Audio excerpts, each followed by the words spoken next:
What's happening, people? Thanks as always for passing by the channel, much appreciated. Hit that subscribe button if you guys are new. Don't forget as well, please, to like and share the videos. Big thank you to everyone who keeps doing that. You guys are heroes. So I'm back again. This is a good fight this weekend that I want to talk about. I did want to do something about the UFC, but I think there's been a few pullouts on that fight. I know Jorge Masvidal's not fighting on that card anymore, and so I was just decided to skip over it, and I'm going to talk about this boxing fight instead because I'm more interested in this guy.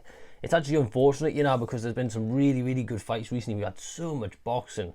There's been really great fights I really wanted to talk about. I've just not had the chance because I've been at work. My work schedule right now is just crazy busy. Even now, I'm like, just be doing this and then go straight back to work. But, you know, there was Anthony Yard beating Lyndon Arthur. Javante Davis looking okay against Diaz. He clearly isn't a fan of fighting on the back foot, is he? And obviously, the massive upset, Teofimo Lopez getting beaten by George Kambosos. Which might go down as upset of the year, to be honest. Like, incredible fight. I've watched that fight a couple of times, and Teofimo was just a shadow of the guy we saw against Richard Commey or Lomachenko. A shadow. And that George Kambosos, that guy is fast. Like, he is fast. So he's one to look out for.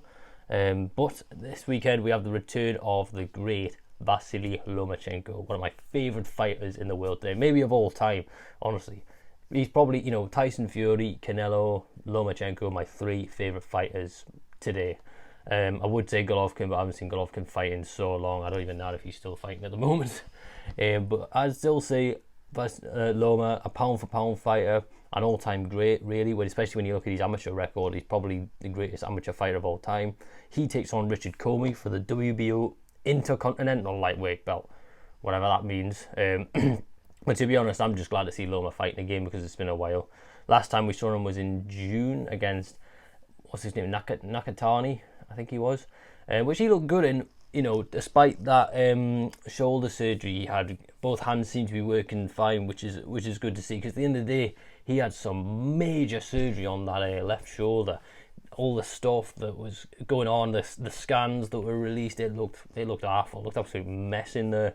And at the end of the day, he was coming off the surgery and coming off a big loss. He lost all his belts.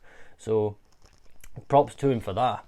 So, you know, there is so much talent at 135 at the moment. It's the right time for Loma to try and get back amongst the action, because we've seen all of the 135 fighters fight.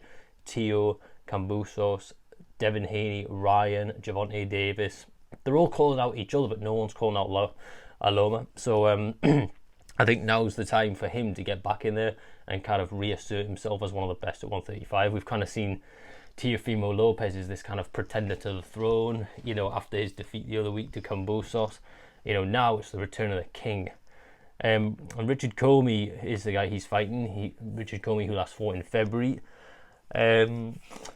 I think this was a fight that was talked about for a long time because Richard Commey had the IBF belt and Loma had all the other belts, but it never really happened. I can't remember why. Instead, Commey faced Teofimo Lopez, and Lopez knocked him out in like 2 or 3 rounds, something like that. Teo looks very good in that fight, I have to say.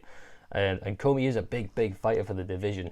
He's a strong lad. He's rangy, which is going to be a problem for Loma. His feet are slow, but he does have a decent bit of power as well. So Loma has the perfect opportunity here to show the world that he is back and he means business. You know, he's ready to get back on the horse and just go after straight for the belt, not kind of have any more gimmies. You know, show that he really is back to his best. You know, I wouldn't overlook Commey at all. Big strong lad for the division. As we've seen, Loma does struggle with taller opponents. We saw that against Luke Campbell, for example, where he did have some trouble kind of breaking down and getting underneath that jab, because Luke Campbell really did focus on that jab. But later on in the fight, once he kind of understood Campbell's weaknesses and broke him down, he used that toolbox which he's got, and he just got the job done. Put him down, actually, I think in the 11th round. I remember watching that fight. Great performance. And that's what I think Loma will do. That's what he does best, really. You know, he'll want to show that there is still plenty in the tank and put on a special performance. So I think early on it'll be fairly balanced. I think Commey will try and set the pace of the fight, stay behind that long, rangy jab, and try and score as many rounds. But as best he can. But I think when Loma starts downloading that information and working out his game plan and kind of, if he can get underneath that jab and try and get on the inside and land body punches. And with Loma, the punches are going to come from every angle. Like, they can come from anywhere. I think he will break down Commey's game plan and then outpoint him to a victory. He could potentially stop him as well, as we saw Teofimo do, but Loma is kind of a bit less of a finisher than Teofimo, and I don't think he has quite as much power. He does have some crack in him, but I don't think he's that strong. I think he will try and get the rounds in for this one. So I think it'll be a Lomachenko win this weekend, and then hopefully he can get a mandatory spot, because all the champions in the division, like I said, are all calling each other out. No one's calling out Loma, so I think for Loma to get a fight, he's going to have to go to a mandatory position, because Loma's problem is he's not that big of a draw, whereas other ones, kind of the Gervonta Davis, Ryan Garcia especially, even Kambosos, they've become huge draws now, and Loma's kind of been left kind of in the cold. And I think, to be honest, they're all just a bit worried about him because they know how dangerous he is. So I think for that, if he gets a mandatory spot, he can get one of them belts. And I think if he fights any of those, he puts up a really good fight. And to be honest, I think he beats them. That's just me, because I'm a huge fan of his, but we'll see. Hopefully he gets the win this weekend at least. Thanks for watching, guys. Enjoy the fight, and I'll see you Sunday, if not Monday, when the fight's over. Peace.